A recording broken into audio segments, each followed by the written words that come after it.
Did I lose my time studying anatomy?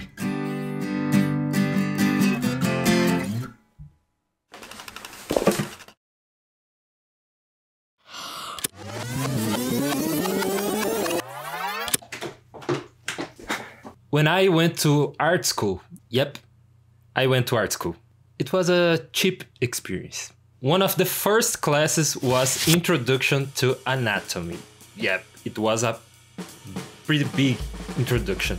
In this introduction, I learned to draw rib cages, shoulder, pelvis, the, upper leg, lower leg, feet, upper arm, lower arm, skull, abdominal area, pelvic mass, the head, neck, hand. And do you think a hand is hard to draw? So try to draw the bone structure of a foot. There's literally 800 bones in that thing. So my major was in animation and visual effects. So what the hell that I should learn anatomy, and why any artist should learn anatomy? I asked myself this question every time I had to do figure drawing exercises. And do you know what this actually is? We had to do our best to draw a human in just 1 minute. And not just one human. We have to do that like 40 times. And the other exercise was doing 5 minutes sketches of someone doing a pose. So we had to deliver like 30 drawings of 5 minutes each every week. And then we could spend like 20 minutes drawing 4 poses. 20 minutes each pose. And I actually had to time myself so I don't pass the 1 minute or 5 minutes or 20 minutes. And after doing that for like a year, do you know what happened? One day I had to draw a human doing a pose, and I just imagined how the human would look like, and I just drew it. I didn't need to look at reference or another human, it was in my head.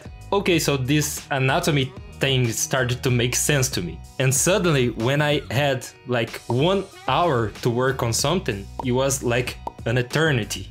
I was used to do 5-minute sketches, or at the maximum 20-minute sketches. And when I had 1-2 hours, it was like I had all the time in the world. And what started to happen was that in 1 hour I could complete a work that would take me like 1 or 2 days. Okay, so if you ask me to name every part of the body, I couldn't do it. I just know the overall shape of things and how the body can move, so that was very important for me. I also had to draw the muscles of the body filling up this skeleton man. Happy birthday to Gabe! Oh, get out, skeleton man! And in the old days, artists had to dissect bodies to learn about their anatomy. So we don't have to do that today. But I don't want to draw naked people. I want to draw people with clothes on. Okay, but how like a t-shirt looks without a body? So when you draw a character, for example, it's good to know how the clothes interact with the body. Of course, you had to learn also to draw fabric and material and that kind of stuff, but that's for another video. So it's like that thing, you study anatomy your whole life just to draw disproportionate characters that fit your style.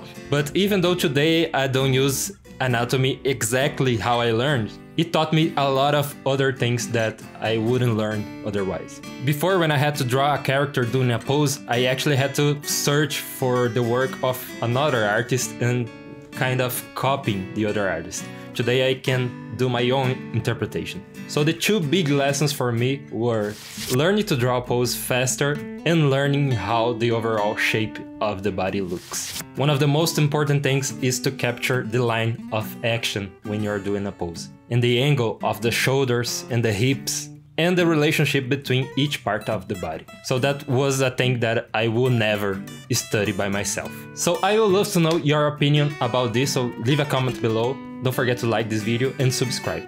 And for the question, did I lose my time studying anatomy? No! And if I did lose my time, I would never admit it.